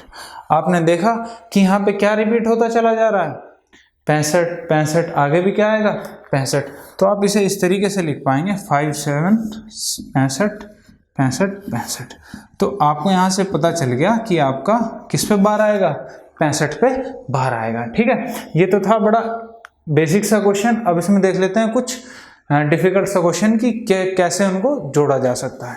चलिए क्वेश्चन देख लेते हैं इस पर। जैसे आपको कहा एक क्वेश्चन है 4.2376 इस पे बार, और आपको इसे जोड़ना है 5.3669 और 3 इस पे बार। ठीक है, आपको इस सवाल को ऐड करना है। तो आप कहेंगे ऐड करने के लिए मुझे फिर से वही आपने 3 खाने चाहिए। अब एक खाने में तो आता है आपका बिना बार वाले, तो यहाँ रहेगा हमारा बिना बार वाला। बिना बार वाले जितने मैक्सिमम अंक हो सकते हैं उतने लेंगे। कितने हैं? 2 यहाँ पे हैं, 2 ही वहाँ पे हैं, तो कोई दिक्कत नहीं है, दोनों में 2 2 आ गए हमारे। 23 और यहाँ 36। अब यहाँ पे क्या लेना होता था? एलसीएम लेना होता था हमें। किन का? बार वाली चीज़ों का। तो यहाँ पे आप देखोगे यहाँ 2 है, यहाँ 3 है, तो आप कहोगे 2 और 3 का एलसीएम कितना आएगा? 6। तो 6 आएगा, तो आपको यहाँ 6 अंक लेने पड़ेंगे। तो यहाँ पे तो 23 के बाद 76 का रिपीटिशन हो रहा है, तो आप कहोगे 76, 76 और 76, 6 अंक आ गए। इनका मुझे यहाँ एलसीएम देना है। एलसीएम कितना है? 6।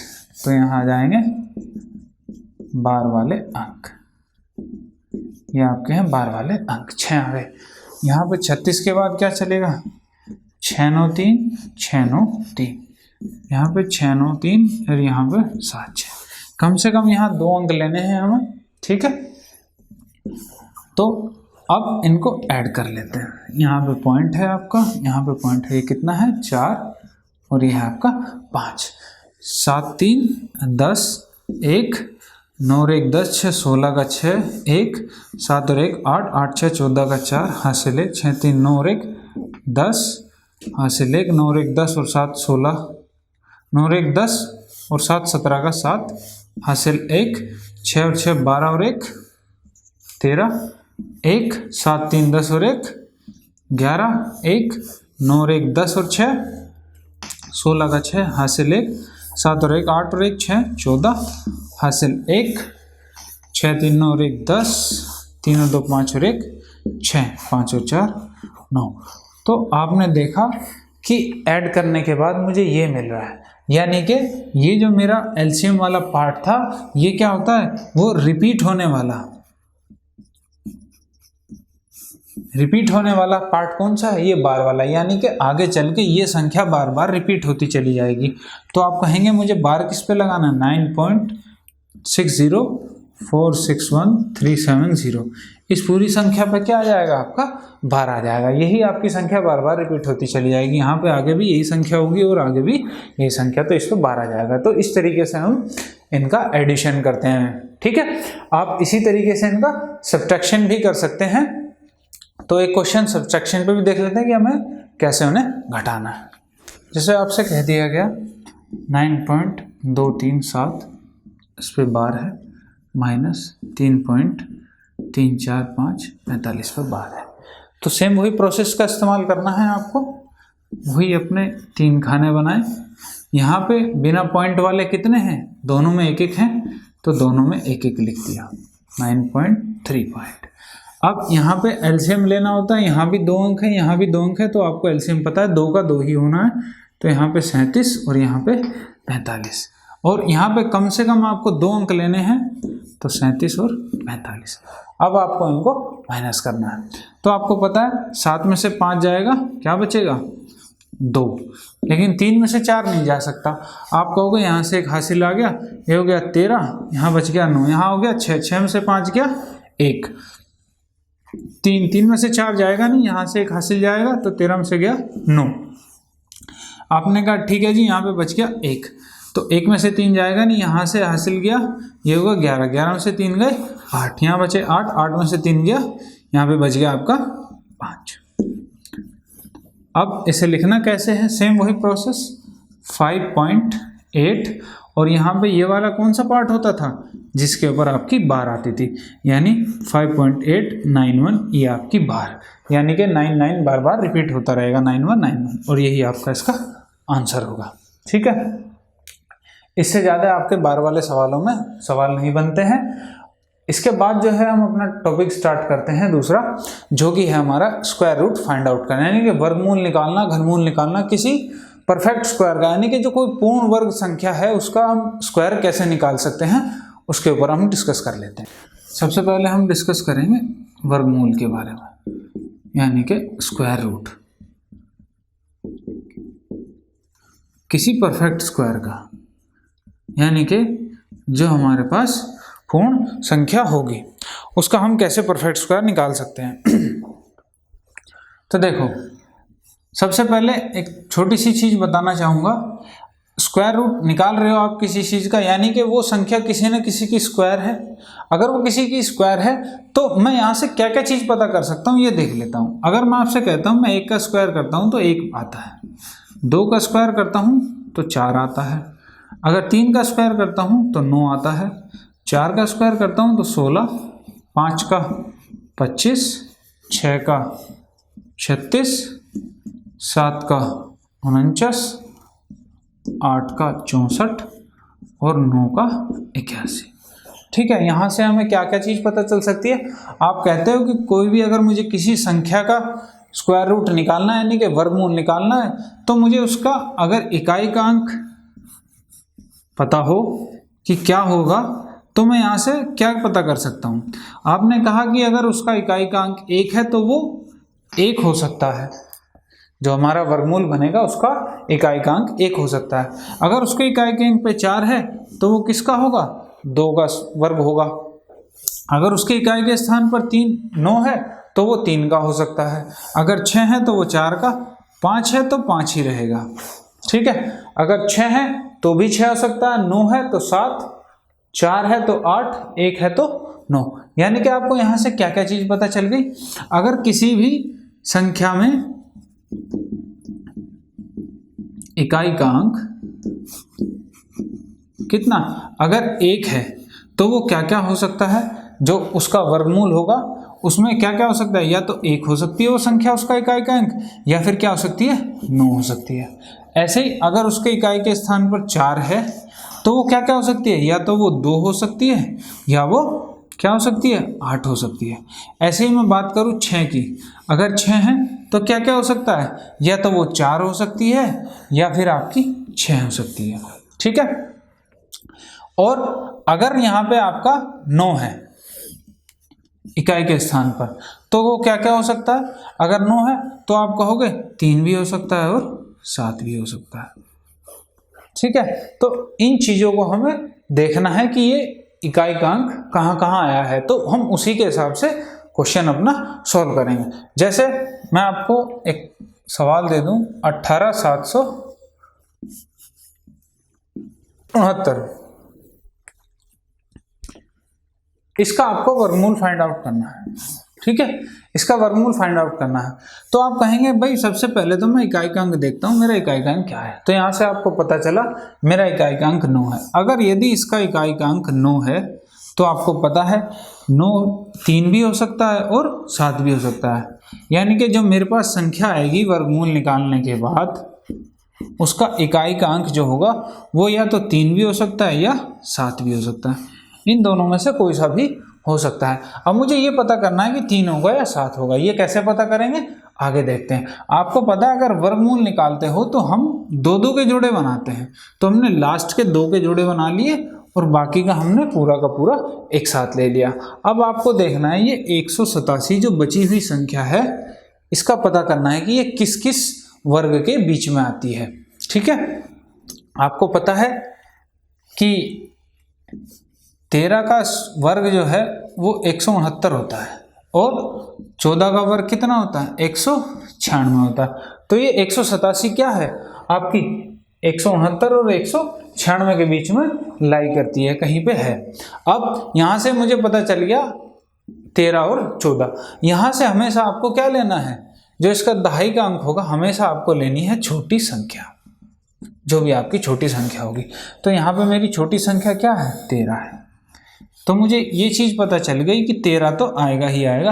अब मुझे इसके आगे की संख्या पता करनी है कि मेरे पास 3 आएगा कि 7 आएगा।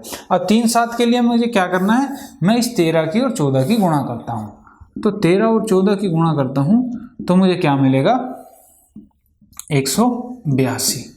ठीक है, गुणा कैसे करनी है आपको पता है कि 13 और 14 की गुणा करना थोड़ा सा डिफिकल्ट लग रहा होगा आपको, तो आप इसे ऐसे कर सकते हैं कि 13 है, 14 को मैं 13 + 1 लिख सकता हूँ। 13 में गुणा करोगे तो आपको पता चल गया 169 हो गया, और उसमें मुझे 13 जोड़ना था, तो 169 में जब मैं 13 जोड़ूंगा तो मुझे 182 मिल जाएगा।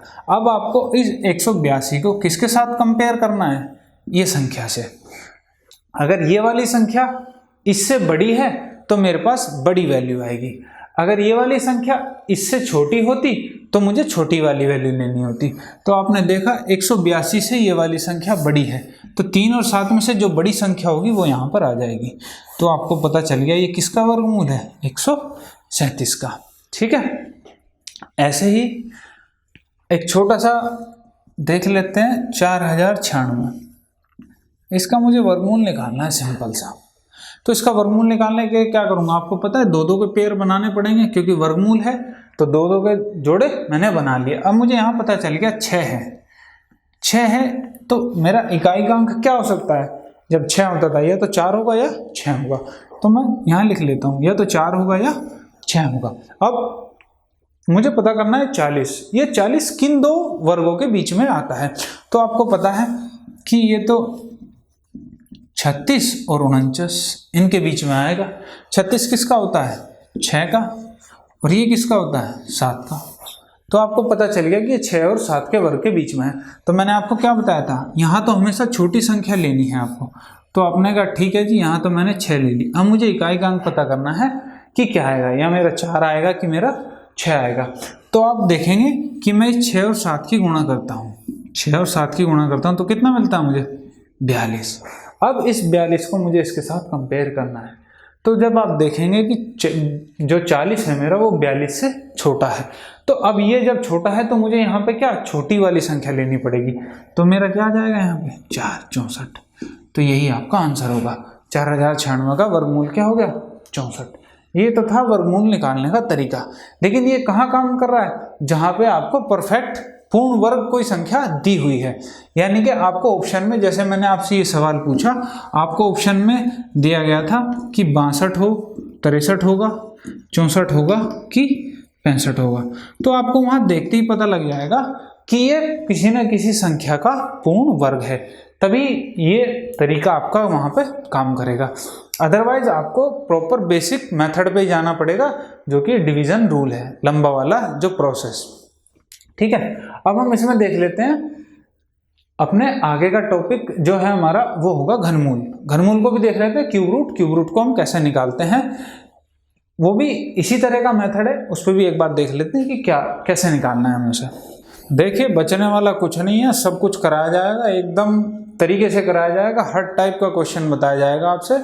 और आपको ऐसा लगता है कि आप कहीं पे अटक रहे हैं या आपको कहीं कोई दिक्कत आ रही है किसी भी टाइप में, तो आप हमें कमेंट कर सकते हैं, हम आपके कमेंट का ज़रूर रिप्लाई करेंगे। और साथ में हम आपको एक अलग से वीडियो देंगे कि आपको उस तरीके को, या जो आपने कमेंट किया या जो आपने क्वेश्चन पूछा, कि उस क्वेश्चन को हम कैसे बड़ी आसानी से तरीके से कर सकते थे। ठीक है, तो अब हम देख लेते हैं अपना अगला टॉपिक। क्या था हमारा, क्यूब रूट। तो क्यूब रूट में क्या है, घनमूल। इसमें भी सेम वही तरीका है बिल्कुल आपका जो हमने वर्गमूल में किया है। ठीक है, जैसा कि वर्गमूल में किया ऐसे ही सेम प्रोसेस हम इसमें इस्तेमाल करेंगे। जैसे सबसे पहले एक चीज़ देख लेते हैं कि मैं अगर 1 का क्यूब करता हूं तो मुझे 1 मिलता है, अगर मैं 2 का क्यूब करता हूं तो मुझे कितना मिलता है, 8। 3 का क्यूब करता हूं तो मुझे मिलेगा 27। 4 का क्यूब करता हूं तो मुझे कितना मिलेगा, 4 चौक 16 चौक 64। 5 का क्यूब करता हूं तो मुझे कितना मिलेगा, 125। अगर 6 का क्यूब करता हूं तो मुझे मिलेगा 216। 7 का क्यूब करता हूं तो मुझे मिलेगा 343। 8 का क्यूब करता हूं तो मुझे मिलेगा 512। अगर मैं 9 का क्यूब करता हूं तो मुझे मिलेगा 729। तो इनका क्या इस्तेमाल है जी, यहाँ पर इनका इस्तेमाल ये है कि कोई संख्या होगी, अगर आपसे पूछा गया है घनमूल क्या है उनका, तो मैं उसका इकाईकांक देख के ये बता सकता हूँ कि वो जो मेरा घनमूल होगा उसके इकाईकांक क्या हो सकता है। जैसे अगर उसके इकाईकांक 1 है तो मुझे पता चल गया कि 1 ही होगा। आपको और कहीं किसी के इकाईकांक पे 1 दिखाई दे रहा है, कहीं नहीं है। ठीक है, तो इसका यही सबसे बड़ा बेनिफिट है। वर्गमूल में तो हमें 2 संख्याएं मिलती थी कि या तो जैसे मैं 6 बता दूं किसी के इकाईकांक पे, तो या तो 4 हो सकता था या 6 हो सकता था। लेकिन यहाँ पे क्या है, यहाँ पे बिल्कुल सिंपल चीज़ है। अगर 8 है तो आपको पता है कि उसके इकाईकांक 2 ही होगा, क्योंकि और कहीं पे 8 नहीं मिलेगा आपको। ऐसे यहाँ पे 7 है तो आप कहोगे इसका 3 होगा, 4 है तो 4 ही मिलेगा, 5 है तो 5 मिलेगा। इसी प्रकार 6 है तो 6, 3 है तो 7, 2 है तो 8 और 9 है तो 9 मिलेगा। तो इसमें हमने क्या देखा कि अगर मेरे पास इकाईकांक 1 आ रहा है या मेरे पास 4 आ रहा है, या 5 आ रहा है, या 6 आ रहा है, या फिर मेरे पास 9 आ रहा है, ये अगर 5 अंक आ रहे हैं तो मेरा इकाइकांक वही होगा, सेम एज इट इज। ठीक है। और दूसरा क्या देखा, इकाइकांक समान होगा। अब दूसरा क्या देखा हमने, दूसरा देखा यदि मैं 2 को देखता हूं तो 2 में इकाइकांक क्या है, 8 है। यानी कि अगर कहीं मुझे इकाई के स्थान पर 8 दिख गया तो घनमूल का इकाइकांक कितना होगा, 2 होगा। अगर 2 दिख गया तो इसका उल्टा हो जाएगा, वो 8 होगा। अब देख लो 2 है तो उसका 8 होगा। ऐसे ही अगर 3 है तो उसका कितना होगा, 3 है तो उसका 7 होगा, अगर 7 है तो उसका 3 होगा। ये चारों आपस में उल्टे हैं, ये 8 2 के साथ, 2 8 के साथ। ठीक है। तो इस पर देख लेते हैं कि किस तरीके से आप वर्गमूल निकालेंगे, इनका प्रोसेस भी एक बार देख लेते हैं क्वेश्चन का। तो चलो देखते हैं। सबसे पहले एक छोटा सा एग्जाम्पल लेते हैं, 466 और 56। इसका क्या निकालना है आपको, घनमूल निकालना है। ये एक परफेक्ट क्यूब रूट है, यानी कि पूर्ण घन है, जिसका हमें ये सॉल्यूशन निकालना है। तो हम पता करेंगे कि भाई 6, इसका इकाई का अंक कितना है, सबसे पहले हमें देखना है इकाई का अंक। और आपको पता है आप घनमूल निकाल रहे हैं तो अब आपको 3-3 के पेयर बनाने पड़ेंगे, यानी कि 3 और बचे हुए 3। ठीक है। घनमूल निकालेंगे तो हमें 3-3 के जोड़े बनाने हैं, और वर्गमूल निकालेंगे तो हमें 2-2 के जोड़े बनाने हैं। आपने कहा यहाँ पे 6 मिल गया मुझे। अब 6 मिलते ही आपने कहा जी घनमूल में तो मुझे पता चल गया 6 है तो इकाई का अंक 6 ही होगा, यानी कि जिस घनमूल का है इकाई का अंक मुझे पता चल गया 6 होगा। अब मुझे ये वाला अंक पता करना है कि ये वाला अंक कितना हो सकता है। ठीक है। अब इस वाले अंक के लिए क्या करेंगे, ये जो बची हुई संख्या है कितनी है आपकी, 46। इससे छोटा छोटा, इससे जो भी छोटा क्यूब होगा, क्यूब वाली संख्या वही हमें लेनी है। अब 46 से पहले ऐसी कौन सी संख्या है जो किसी संख्या का क्यूब होगी, तो 46 से पहले आपको पता चलेगा कि अगर आप देखें 3 गुणा 3 गुणा 3 कितना आ जाता है, 27। अगर आप कहते हैं 4 गुणा 4 गुणा 4 कितना आ जाता है, 64। तो आप देखेंगे कि 3 का क्यूब है जो कि 46 से छोटा आ रहा है। अगर मैं 64 की बात करता हूं तो 4 का क्यूब है जो कि 46 से बड़ा हो गया। तो आप कहेंगे संख्या कितनी आ गई मेरी यहाँ पे, 3। तो मेरा आंसर क्या हो जाएगा, 36 हो जाएगा। ठीक है। इसी तरीके से एक सवाल और देख लेते हैं कि आप उसे कैसे बड़ी इजीली करेंगे। 77, 86, 88। ठीक है। आपको इसका घनमूल निकालना है। सबसे पहला काम क्या करना है आपको, इसको 3-3 के टुकड़ों में बांट लेना है, क्योंकि घनमूल निकाल रहे हैं हम। अब दूसरा काम क्या करना है, इसका इकाई का अंक लेना है 8। 8 आपको पता है 8 किसका आएगा, मैंने आपको बताया था कि 8 है तो 2 होगा, 2 है तो 8 होगा। तो यहाँ पे 8 है तो मुझे यहाँ मेरे घनमूल का इकाई का अंक पता चल गया, कितना आएगा, 2 आएगा। अब मुझे ये वाला अंक पता करना है, ये कितना होगा। अब आपको देखना है 778, ये कौन सी संख्या के आसपास है, इससे छोटी छोटी संख्या मुझे लेनी है। तो आपको पता है 778 है ये। अब अगर मैं आपको 10 का क्यूब बताऊं तो 1000 होता है, और अगर 9 का क्यूब देखोगे तो कितना होता है, 729। तो आपको पता चल गया कि ये 729 778 से छोटा है। तो हमें यहाँ क्या लेनी है, हमेशा छोटे वाला लेना है। तो आपको पता चल गया यहाँ पे 92। तो आपका क्या आ जाएगा घनमूल इसका, 92। ठीक है। इसी तरीके से बड़े मजे से आप अपने घनमूल को निकाल पाएंगे। इसमें एक क्वेश्चन और देख लेते हैं, वो कैसे होगा। देखिए अब हम एक अपना आखिरी क्वेश्चन देख लेते हैं। आखिरी क्वेश्चन क्या है हमारा, 185 193। ठीक है। अब इसको हम बिल्कुल फास्ट तरीके से करेंगे, सीधा सीधा निकालना है हमें इसका क्यूब रूट। आपको पता है इकाई का अंक देखना है, 3 है तो इसका उल्टा होगा 7। मैंने आपको बताया था 3 है तो 7 होगा, 7 है तो 3 होगा। अब बचा क्या मेरे पास, 3-3 के पेयर बनाए थे, 185। 185 को देखना है कि इससे छोटी ऐसी संख्या कौन सी है जो किसी का क्यूब है। तो आपको पता है 5 का क्यूब करो तो 125 होता है, और 6 का क्यूब करो तो 216 हो जाता है। तो आपने कहा 185 है, तो 185 से छोटी कौन सी है? 125। तो आप सीधा सीधा क्या कहेंगे?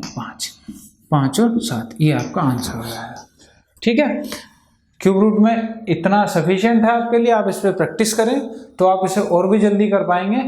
और आपको थोड़े से क्यूब याद भी करने पड़ेंगे, कम से कम आपको 15 तक क्यूब तो याद होने चाहिए, जिससे आप ये वाली वैल्यू बड़ी आसानी से निकाल सके कि ये इससे छोटी ऐसी कौन सी संख्या होगी जो हमारी क्यूब होगी किसी संख्या का, ताकि आप ये दाहिने वाला जो अंक है वो बड़ी आसानी से बड़ी जल्दी ही निकाल सकें। ठीक है, इसके बाद जो है हम अपना नेक्स्ट टॉपिक देख लेते हैं कि नेक्स्ट टॉपिक हमारा क्या होगा। तो आज के हमारे लेक्चर के आपको कंसेप्ट जो है वो कैसे लगे आप हमें कमेंट करके बता सकते हैं। अगर आपको ये कंसेप्ट समझ में आ रहे हैं, पसंद आ रहे हैं, तो आप हमारे वीडियो को लाइक करें और ज़्यादा से ज़्यादा शेयर करें। और आपने हमारे चैनल पेंडुलम एडू को अब तक सब्सक्राइब नहीं किया है तो आप उसे सब्सक्राइब कर लें और साथ ही बेल आइकन को दबा लें, जिससे कि आपको हमारी हर वीडियोस की रेगुलर अपडेट्स मिलती रहें। तो हम इसी कंसेप्ट के साथ अपने आगे के सेशन को शुरू करेंगे और देखेंगे हम अपने नेक्स्ट लेक्चर में कि हमारा आगे का टॉपिक क्या होने वाला है। ठीक, धन्यवाद।